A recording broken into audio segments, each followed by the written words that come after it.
architecture is really the art and science of turning fiction into fact.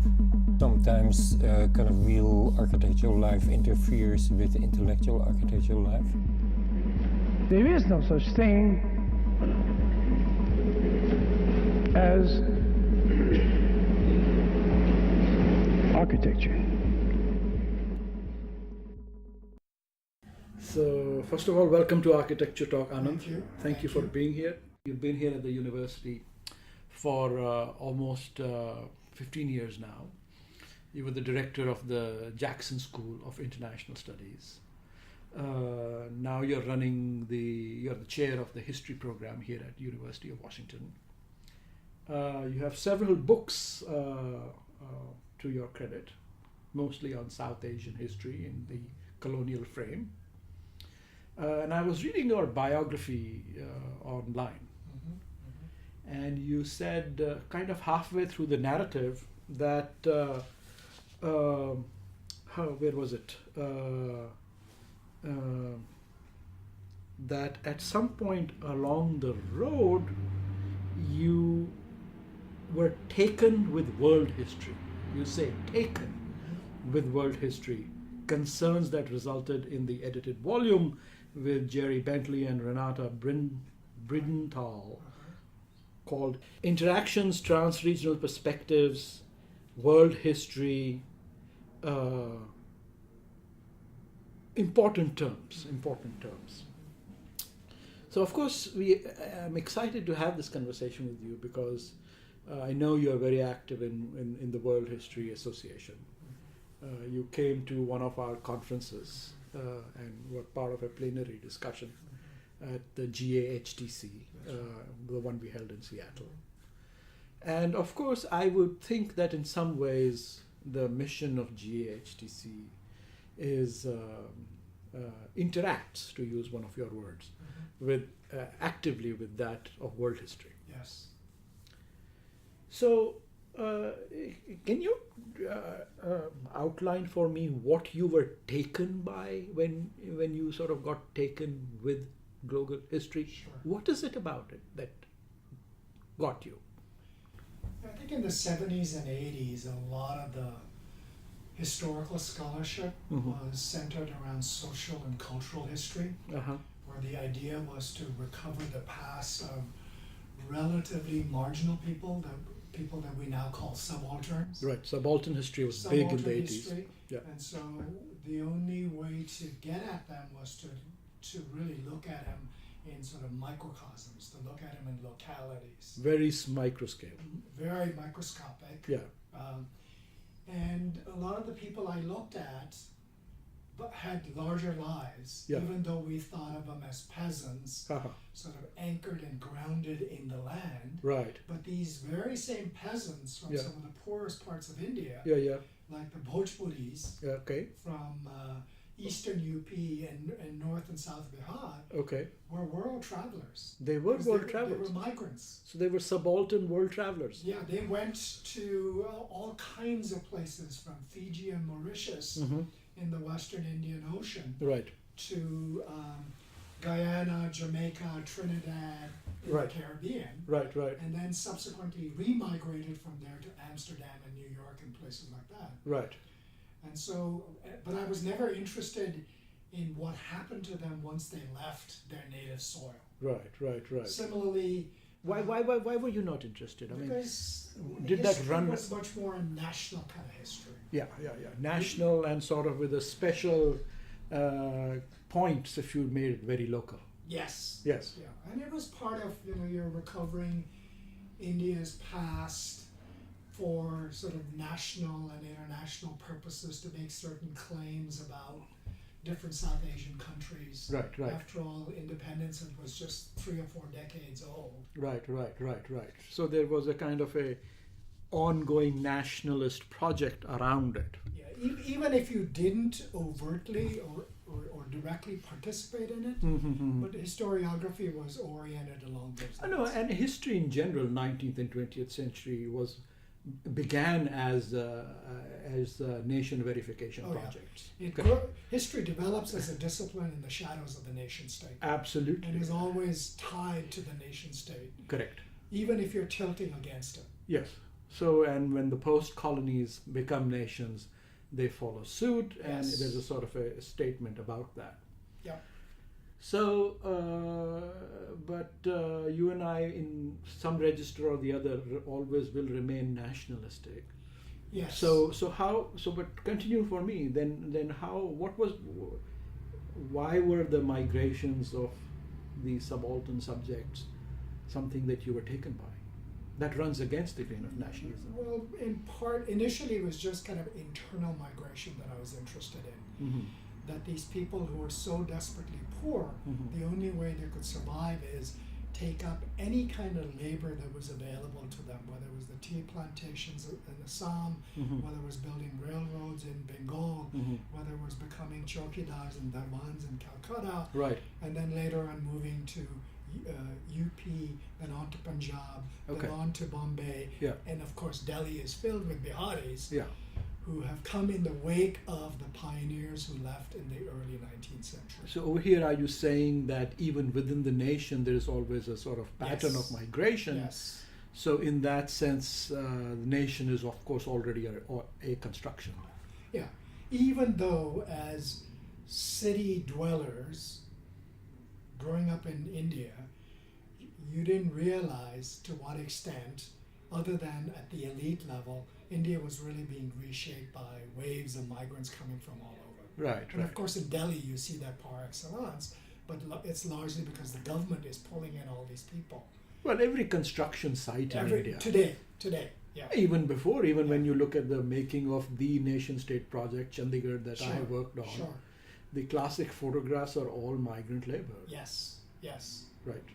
Yes. And that's where sort of subaltern point of view kicks in, because obviously those that part of the making of Chandigarh is always erased, even in my work. Yes. or any sort of narratives on that connect post-colonial nation-state critiques or not to architecture. The other kind of thing I was interested in was the Indian military Uh-huh. and the extent to which that was central to the building of the British Empire around the world. Mm-hmm. So India was really the barracks, the garrison for all of Britain's expeditions Mm-hmm. all over the world, Mm-hmm. particularly in nearby Asia. So whether it was fighting against the Dutch Mm-hmm. in Southeast Asia, or fighting the different opium wars in China beginning in the 1830s and 40s, they were all Indian soldiers. So I kept thinking, what about all these people that have experience of foreign countries? And of course this will continue into World War I and World War II, where millions of Indians are fighting in Europe and fighting in Africa. And, Certainly World War One. yeah, World War Big I. part. Yeah, all those Punjabis who go out there and then come back. Mm-hmm. It's understandable why they turn against the British after the Amritsar massacre. Right. Okay, so but here we are talking again of kind of the national, not diasporic, but sort of national global presence project. Yes. That's not the same as the world history No, project. but what that required in order to make that leap and to understand how these processes work requires a different kind of conceptual framework. Right. You have to have a different map of the world Yeah. in order to understand South Asia. So describe to me what the map of the world looks like from a world history I framework. think from a world history framework, it's all about larger processes, larger flows, typically flows of everything from ideas and people to commodities. Mm-hmm. I think it's an understanding that there really have never been any kinds of territories that have been shaped in isolation. Right. So I think one of the big leaps was understanding that throughout history there's been Afro-Eurasia. Yes. That Afro-Eurasia was a single entity. Yes, that's and right. from Africa to India to Europe, Right. there were always things flowing back and forth. Back and forth all the time. All the time. So there are things flowing back and forth all the time. And there are migrations, and there are invasions, and there are the Huns, and then there are the Mongols, and then there's the Silk routes, and then the ship routes, and this and that.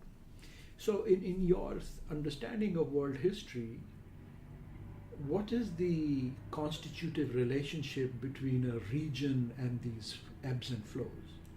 I think it's realizing that regions are always part of larger regions. Right. It's understanding that one cannot function using certain myths of continents and places. Right. That these are largely fabrications.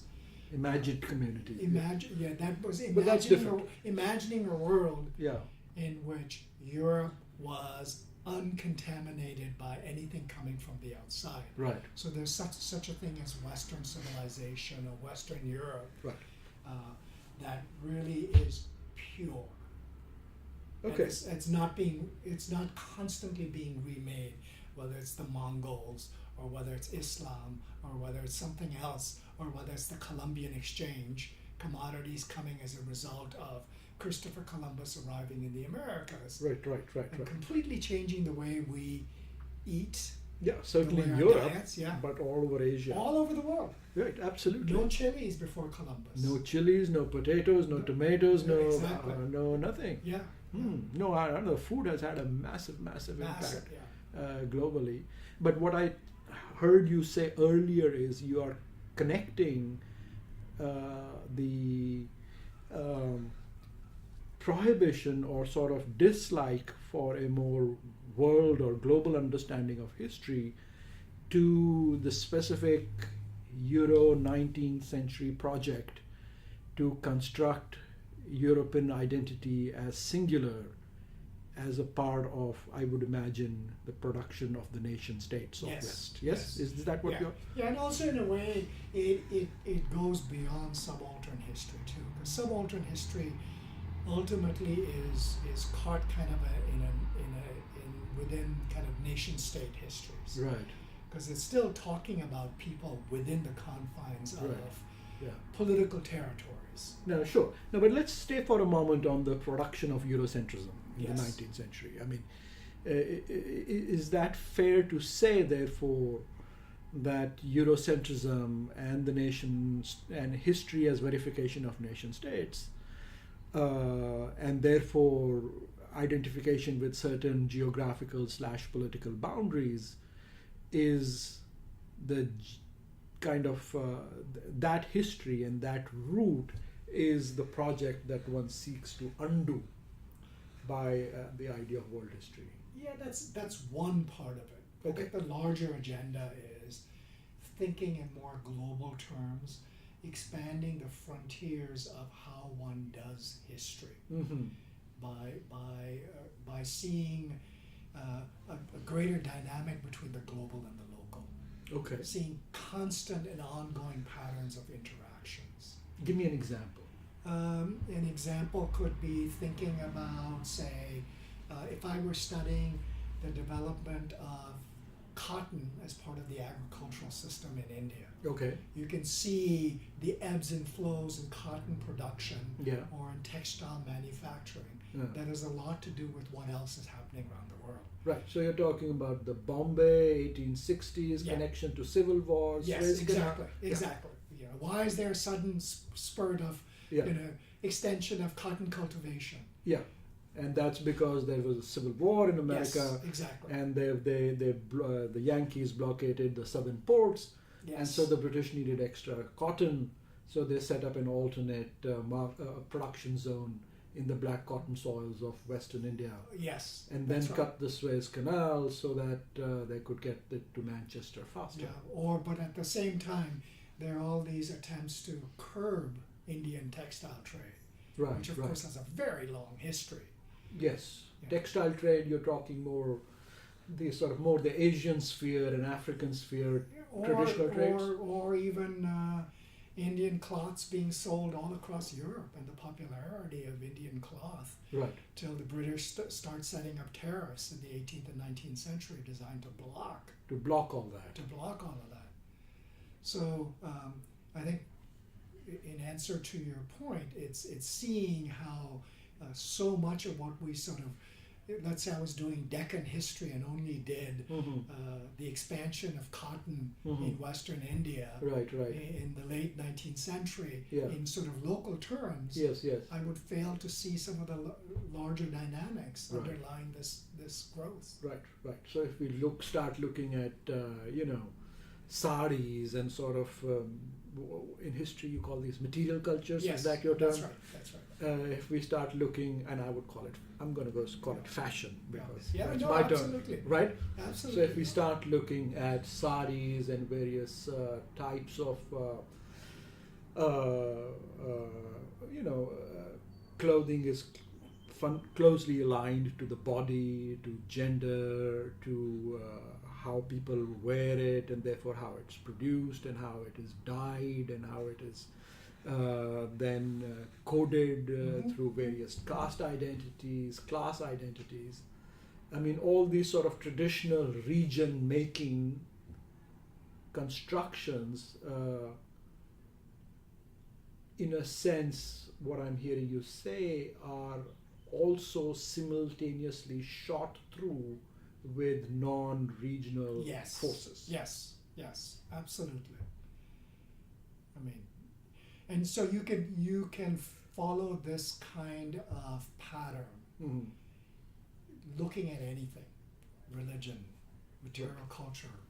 So let's look at what your work. You're working on a new book, which is called Empire of Convicts, which tells the stories of the penal colonies in the, I suppose, starting around 1780 or 1800 or so, and going well into 1900. And in this book, from what I have been able to gather, you are describing the history and with it the technologies and the impacts of the penal colonies. So can you just very briefly, what do you think is the status? How are you framing this work in terms of world history? So in part it's about the way empires are constructed on the bodies of labor that's largely coerced. Right. So slaves before the convicts, Right. and then indentured labor, and then other ways in which labor is brought in to really build the edifice of empire, both metaphorically and literally. Literally, yes. Literally. Yes. Second part of this project is about seeing the extent to which India belonged in kind of this Indian Ocean world. Right. So the extension of empires, not just about British Empire extending out, it's about redrawing, or another way of drawing the lines between India and Southeast Asia, connections that have existed for 1800 years before. So it's the colonial reinscription of the Indian Ocean. That's right, Indian Ocean world. Yeah. So even though the idea is to banish these people to a remote place out there, stick them in islands where they can't come back from, Right. what they forget is there's ships going back and forth. All the time. All the time, It's not just British ships, it's Indian ships, it's Tamil ships, and it's Parsi ships. Right. And they're all going back and forth to all these islands. So Right. of course Indian convicts escape Yeah. getting on board these ships and returning to home. Another part of this is because it's a smaller number of people, a few thousand being moved to these places, islands, where they're under a microscope, I can unearth very rich and complete stories of subalterns. I see. Because one of the things historians are always trying to do is recover traces and voices of people that are otherwise lost to history because they don't leave written traces. So why did these prisoners on these islands leave specific histories? Because they were closely watched by the surveillance apparatus of the colonial state. They were? Yeah. I thought the whole point of sending them so far away was to just get, but then you have to erase them. But then over time, you discover that in order to control them better and to make them more productive bodies, you've got to weigh them and measure them and photograph them once photography comes in and do all these kinds of things. Right.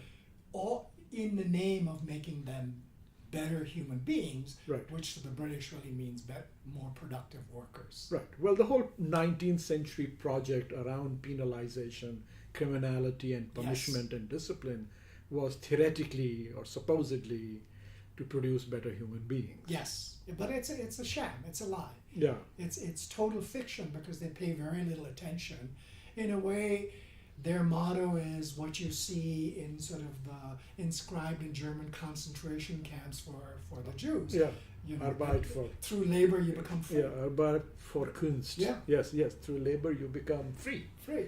And so that's exactly. So you're what this is. connecting the concentration camps. Not overtly, but there's no question a similar kind of animating idea drives these penal colonies.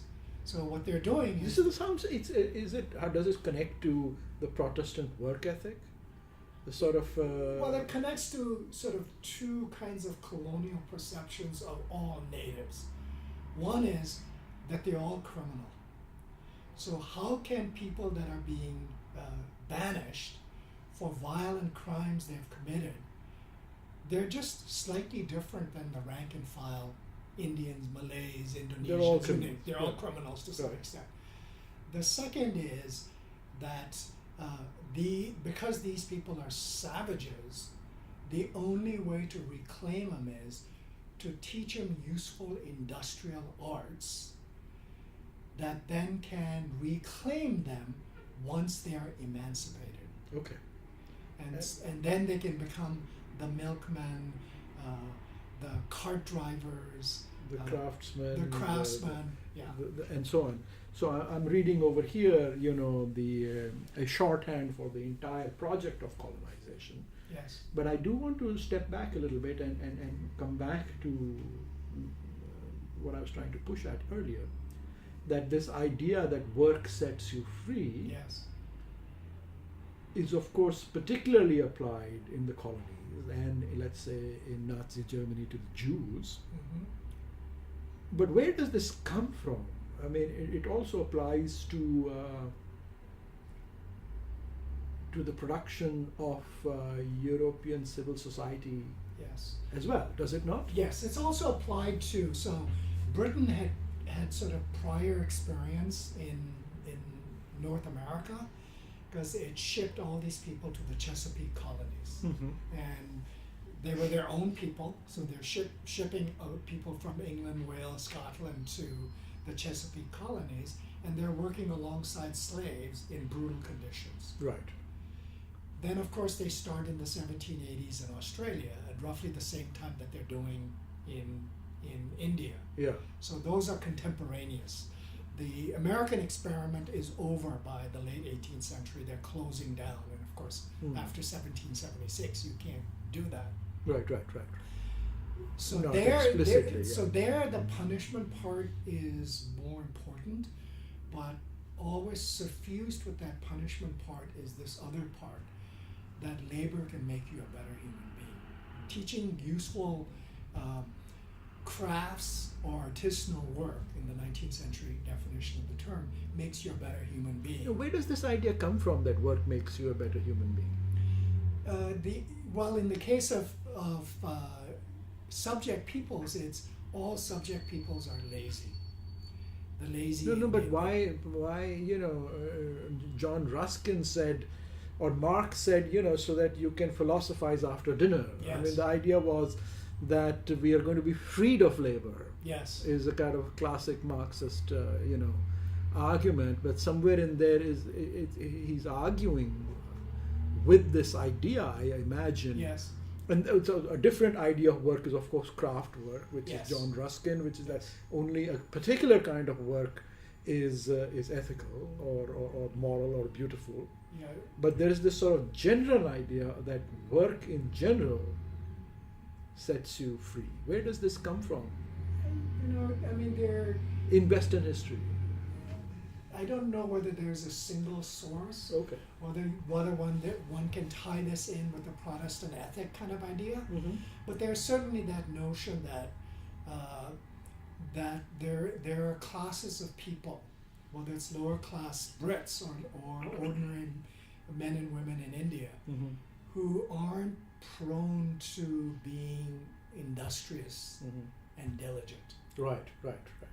So that concept has always existed. Yes, industry and diligence as sort of a key to work. And so here you then see this kind of bifurcation in views, where India is mostly thinking, let's get rid of all these dangerous people. And the other side is saying, you may call them dangerous, but what we value is their muscle power. Of course. We want their muscle power because in all these settlements that they're starting in Southeast Asia, that they're slowly wresting from the Dutch and other European powers, is there are small numbers of people living there. They're trying to build them up as key ports and entrepôts for the China trade, growing China trade, as well as to keep other Europeans at bay. Right. And since So they're they building, need labor. so they're building somewhat from scratch. Right. So in some of these places, like Singapore, every church, every office building, every medan, every forest, every marsh, every swamp, every road is built by this labor. Of course. And this is an old paradigm, and you talk about that a little bit in your book as well, that, I mean, in a sense, the whole globalization of the economy in the colonial economy, which one sort of associates with trade and spice, can also, or perhaps more specifically, be indexed to the transportation of labor. Yes. And the need for massive inputs of labor. Yes. And the unavailability or inavailability of local labor, because they're not willing to work for the wages that the East India Company or the Brits or the Dutch or other groups are offering.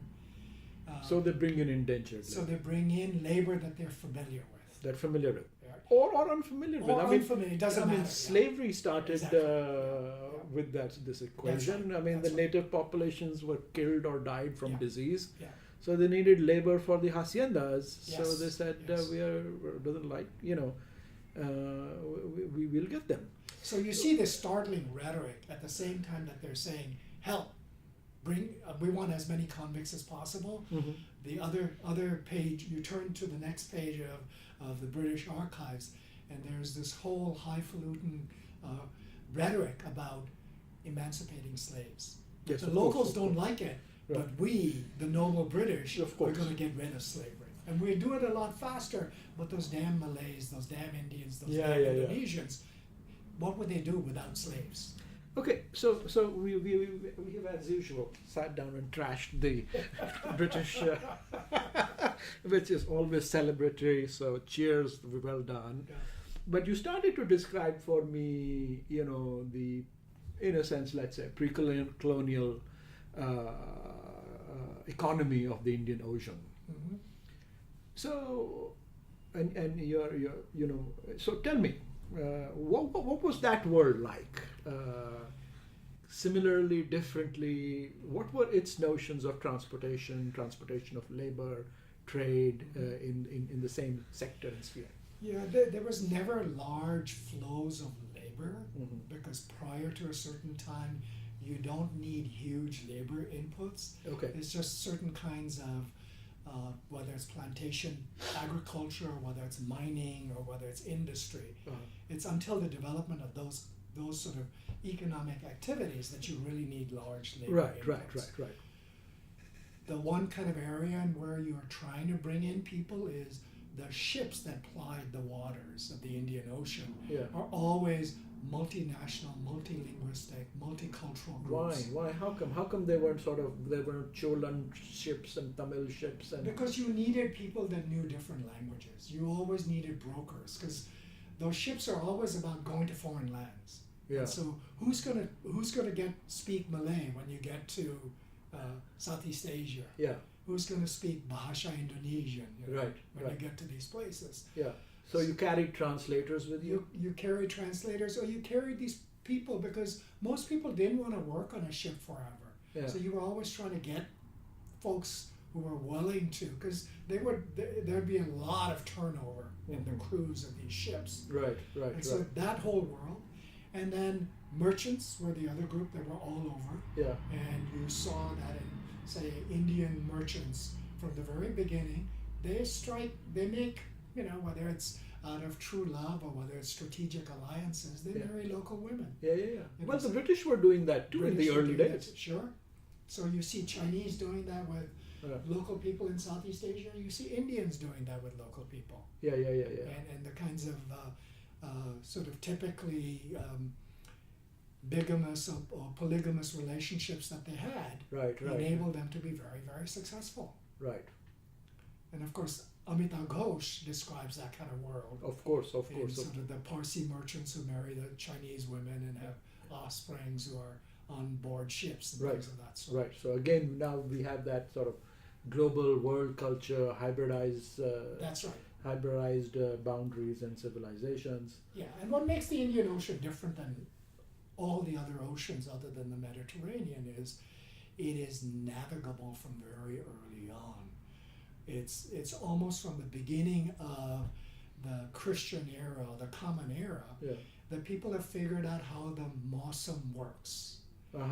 So how the winds work. Right. You go north. But even the Romans were coming down, and even before, I'm saying before. Even before, Yeah.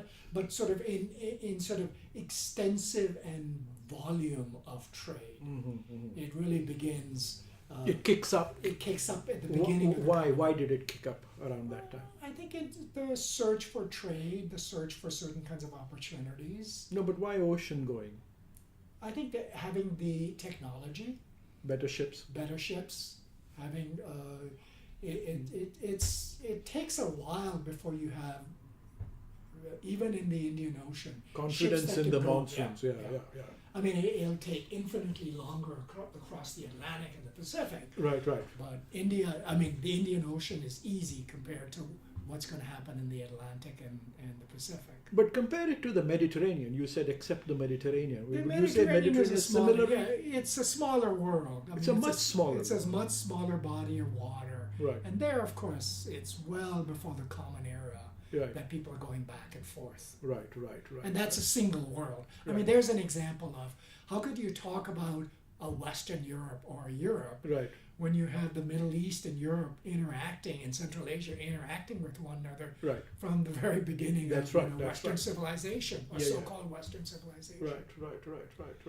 So this Indian Ocean world, the British, as they are becoming familiar with it, and they get there later than the other European powers, Right. they think it's not easy to negotiate, forgetting that people who've lived in this world have been doing it for 1,500 years by the time the Brits get there and start figuring out how these circuits work. But in that pre-colonial world, there must also have been, superpowers in play. China was a big player. China The was a Cholas big were a player. big player. Yeah. Various, Yeah. wasn't there a similar kind of a? But it was a segmented world in the sense that from the Swahili coast and the Persian Gulf and the Red Sea, they generally went as far as Western India. And then from Western India and Eastern India, they went as far as Southeast Asia. And then from Southeast Asia, different kinds of people would take over to get to Japan, Korea, China. So Chinese ships were not showing up on the Rare- Konkan coast? No, very rare. I mean, did happen, and increasingly happened in a big way during the so-called Ming voyages in the early 50s. Well, those were specific voyages. Yeah, those were the specific. Zhenghi voyages. Yeah, so there are of course lots of stories about the way Malabar coast and China were connected, Yeah. and that's probably not inaccurate, but that kind of voyage was not easy. Yeah. And, It took a lot. And rare were the ships. The most ships went along these different segments. Right. These bite-sized portions of the Indian Ocean. Yeah, it was like a relay race. Yeah, you yes. pass things around. You pass things around. The Africans dropped out. Indians would take over.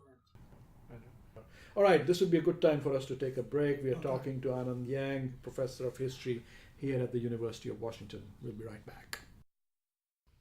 Hello, everyone. Thanks for listening to Architecture Talk. This is a self-supported podcast based on an initial grant from the GAHTC.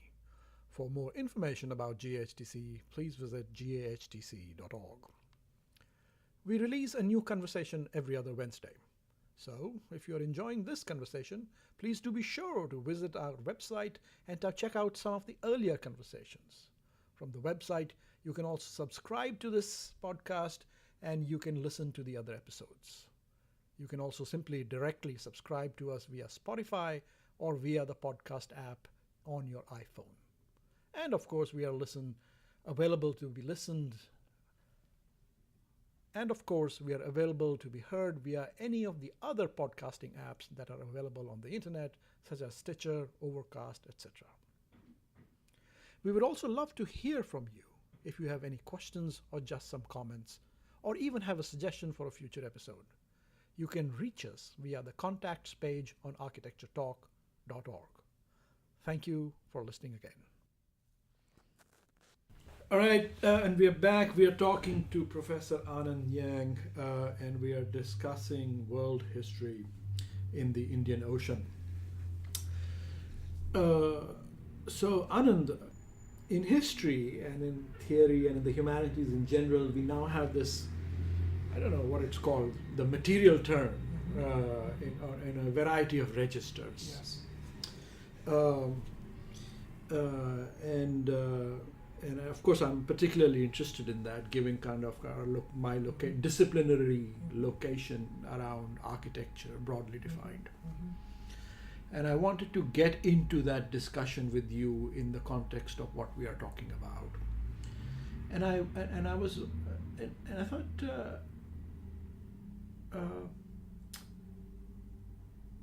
one way to do that might be what was you tried to describe a little bit, I want to talk about food culture, food as a material culture. You talked a little bit about this colonial obsession of, various kinds of foods, who can cook food, who can't cook food, and everybody can cook food, or certain caste barriers, and the idea of exile, in certain sense being defined as being exiled from your food. And this is all being done in the context of producing other foods for sort of global material circulation, whether it is cotton or sugarcane or coffee or tobacco or whatever, or indigo, etc., that is being produced. So my question is food culture entirely a question of the indexing of labor, which is to say how much work is done and what is the value of commodities and so on and so forth, and marketplace? Or isn't your work, or in world history in general, is food being indexed in some other ways as influencing how we think about history? Is there an impact beyond its status as commodities? What is the sort of material turn? Again, I'm trying to get an understanding of what that means by asking you a question about the status of food in this situation. Sure. Let me first answer that in a general way, and then talk very specifically in terms of my own research. Yeah. So in general terms, it would be sort of the same kind of dynamic, or creating a different kind of dynamic between national histories and world and global histories. Right. I think when it's come to food, the recognition that even though nation states, as they become nation states, particularly in the 20th century, the new nations attempted to come up with a discourse of something that's akin to a national cuisine. Right. That those national cuisines, as world history clearly shows, is something that's really fused together. Yeah. Or, it's really a heterogeneous mix of elements. Of course.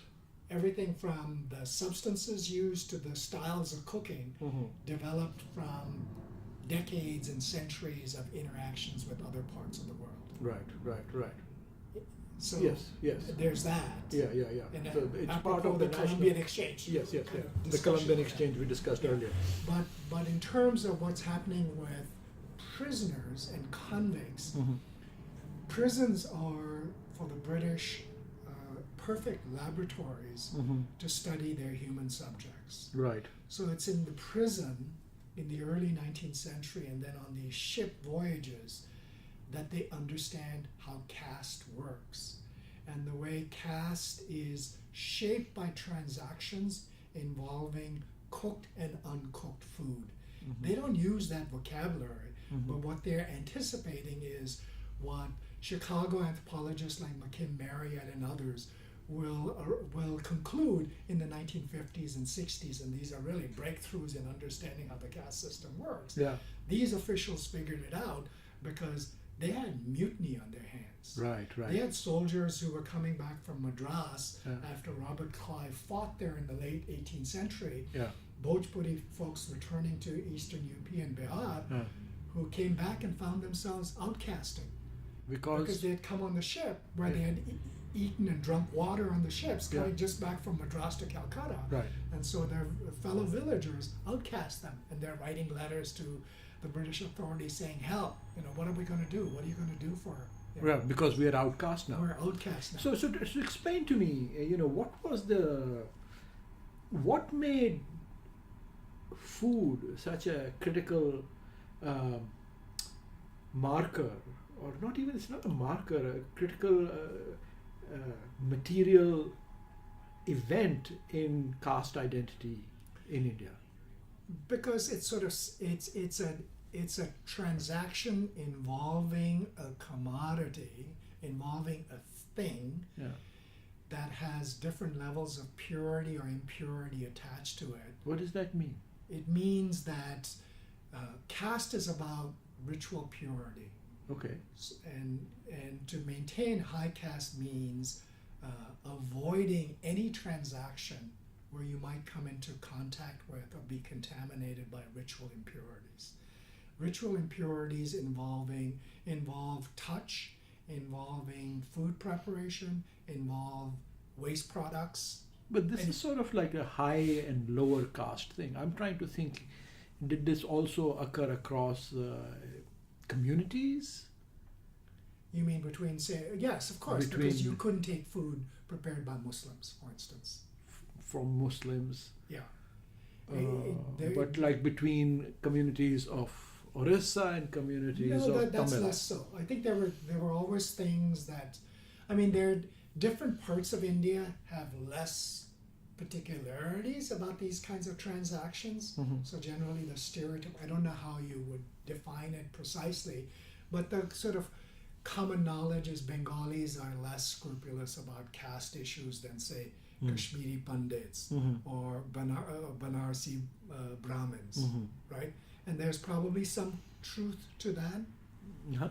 Could be. Yeah. So it was a strict and yet variously amorphous system. Yes. So how did this play out in the sort of things like Indian Ocean trade?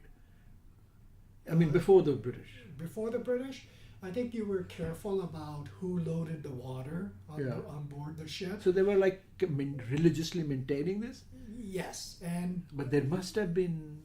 of course there were violations. Yeah. You can find plenty of very religious people saying, like soldiers who were going to China in 1900, so this is another book I've just finished, where the soldiers are saying in the first few days, after our own food ran out, and we didn't realize we didn't have enough food for the 2-week voyage, we said, as soon as we land there, we have to start fighting. Yeah. How can we stop eating for the next 14 days? Right. So whatever food people gives us, we're going to eat. Right. Or migrants or soldiers say, "Oh, we consider this consider the ship a juggernaut. So this is a religious temple. Anything you do there is okay." Anything you do there is okay, right? So there are always ways to get around. There were always ways to get around, right? Yeah, but so this is also a bargaining chip that Indians use against the colonials, Right, administrators in the state. Right. You make me do this, you're violating my religion. Right. Okay. So Also, I wanted to talk about the ships. Yes. Sort of the making of the ships, the maintenance of the ships, the sort of moving the ships back and forth. I thought there was an interesting statement in you talked about how the very same ships Yes. were used to take white settlers to the colonies, and then same ships, possibly the very, very same ships, then are used to transport slaves, and then are used to transport indentured labor, and so on. Right? Yes, because it's a global interconnected world. Even before steamships come along in the late 19th century, these ships could be in London 1 month, Right. and they could be in Calcutta another, Yeah. and then they could be in Penang or Singapore, and then they could head off to Australia. or So East from your perspective as a historian, so are ships in that sense innocent of their use, or what is the status of the materiality of material culture and its inscription into history? Yeah. So when I'm trying to take this to architecture slowly. Yes. I mean, they are in the sense that people in them, other than the captains and the higher level and the crew, Yeah. were generally not aware of how the ships have been used. No, but even if they were aware, can they hold the ship? I mean, people do. I mean, when I go to see a slave ship, I Yes. shudder. Yes, you shudder. Yes, but these very same ships also brought plenty of passengers. But who were on the question deck. I'm asking is, should I shudder? Yes, because you know what some of these ships were exclusively used for.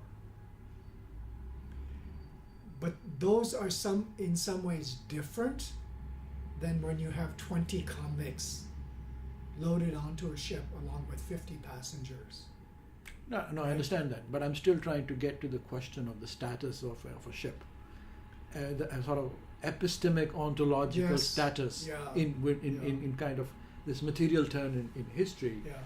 You know, how does one inscribe material things into narratives? Are they, you know, it's a thing we struggle every day with in architecture. Sure. Because, you know, are material things that we design of value precisely because they are innocent of, you know, their inscription into cultural, social, political processes? Yeah. Or are they inevitably and necessarily inscribed into them?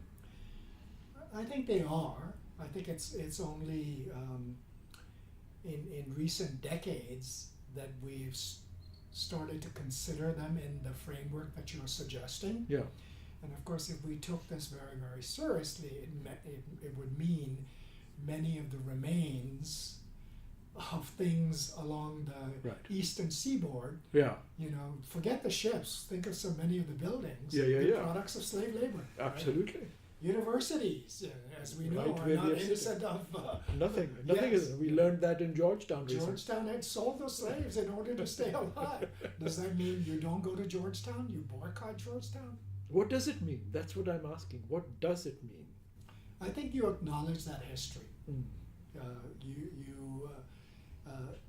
You acknowledge that history. You make sure it's a teaching lesson. You recognize how things have grown out of terrible institutions and practices.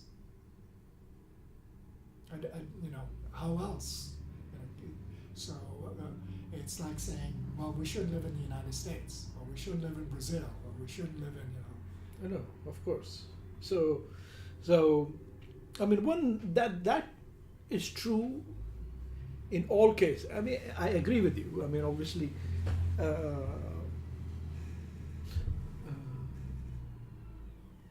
we are all implicated Exactly. in all processes. we're all complicit. We're all complicit. And what historians show very well is the different levels of complicity in the way the world has emerged the way it is today. Mm-hmm, mm-hmm.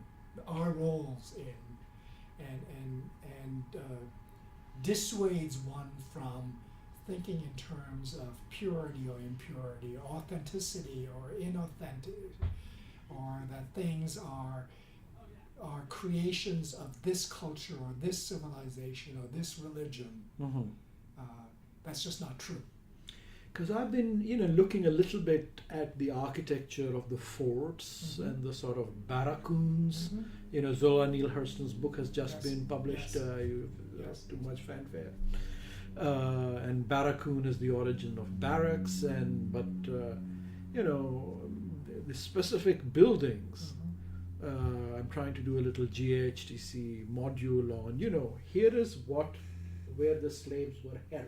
This is what it looks like, these were its dimensions, this is its height, and here is where the door was, with the feeling that somehow that is important. Yeah. But I'm not exactly sure what it is that I'm trying to identify. Well, here's sort of a different way of responding to your question. So right now in Singapore, the way Indian convict contribution to the making of Singapore is celebrated is that in the National Museum, I think it's 3 bricks, maybe it's more. There are 3 bricks, and there's a little inscription that these bricks were the fabrication of Indian convict labor. Okay. And there's a little contextualization of it which says that Indian convict workers were very adept brick makers, and many of their bricks and their muscle power contributed to the building of many of the buildings in Singapore. Okay. But that's it. Yeah. What it fails to acknowledge is the larger and deeper context, which is every road, every building, everything was built by Indian convict labor before a certain time, before about the 1860s, 70s. Yeah. Without them, because there was no large labor force other than the Chinese, none of the infrastructure what made Singapore a great entrepot and enabled it to take over the Straits of Malacca trade and the trade between India and China and in that region was largely the work of the brawn of Indian convicts over there. Right.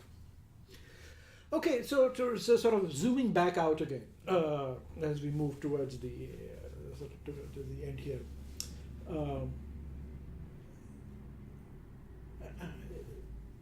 We are using the term global history in the GAHTC collective. Yes. You work under the flag of world history.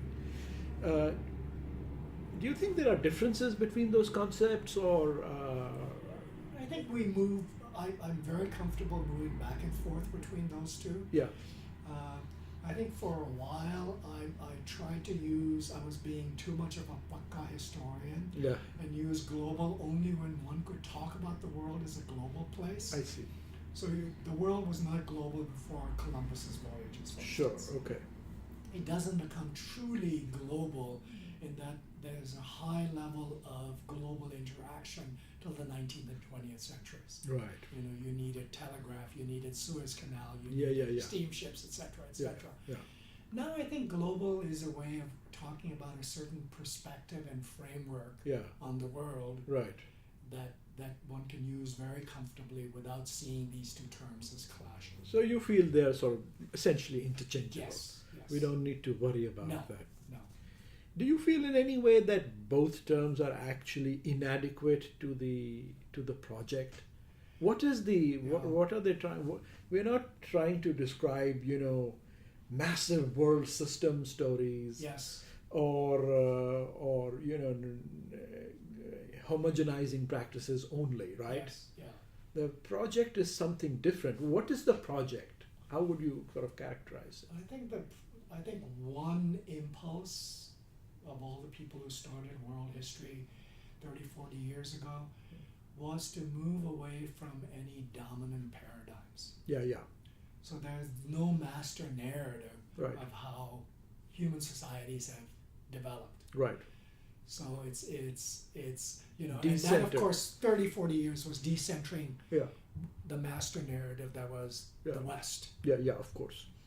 Right. And so it led in lots of different directions. So what does a decentered history look like?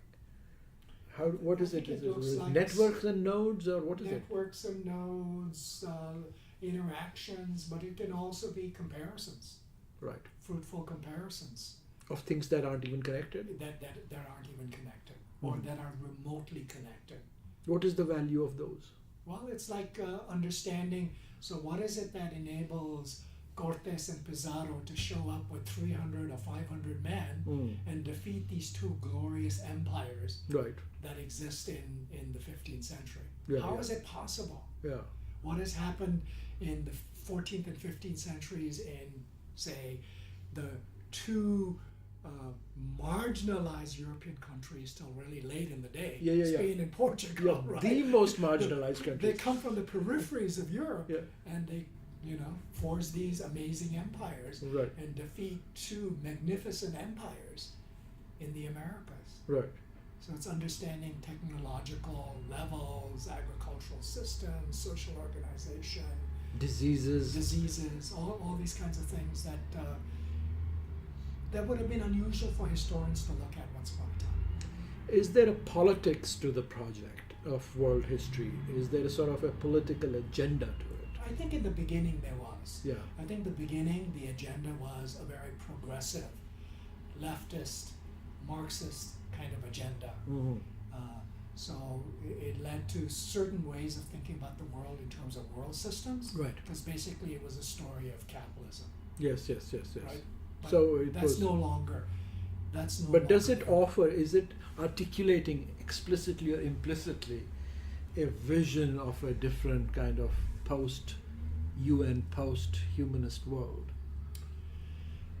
Only in the most general kinds of terms, because there's so many different visions of this post-world, post whatever we're saying it is. So what is your post-world vision?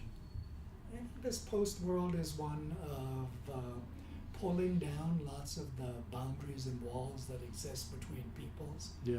and realizing that these are all artificial constructions, even Right. when they're real walls Right. that we've built over time Right. to cordon off people's cultures, civilizations, when there really that's never really been the way in which humans and nature have interacted over time. Right. This is the sort of we are all human kind of description. Yes, although there's and you may know of this strain in world history that's really come out of world history, that's called big history. Ah. And so big history starts with the Big Bang to now. Right. So human history is kind of a tiny fraction of Yeah. this, because if you're starting several million years ago, 3 Right. million years ago, or Yeah. whatever, to Yeah. now. Yeah. And this is a kind of vein of an offshoot of world history, but now its own form of history that actually has a great supporter here in Seattle. Yes, Bill Gates. Bill Gates. Yes, I've heard of that. Yes. Are you a supporter of big history? Yes, I like it, Yeah. but I'm not a supporter because I'm also very realistic about if big history takes over, Yeah. it's a kind of history that's not human history. Right. And since there's only so much room in undergraduate curriculum, Right. if big history replaces world history, how will people know anything about human history? Or in high schools or in colleges? Which is essential to know before Yes, we get absolutely. to a post-humanist Yeah, horizon. Before you do archaeology and physics and and Right. things of that sort, and astronomy and so on. All right. Well, it's been a pleasure having you on Architecture, Anand. Yeah, thank you. Thank you for being here. Thank you. Yeah.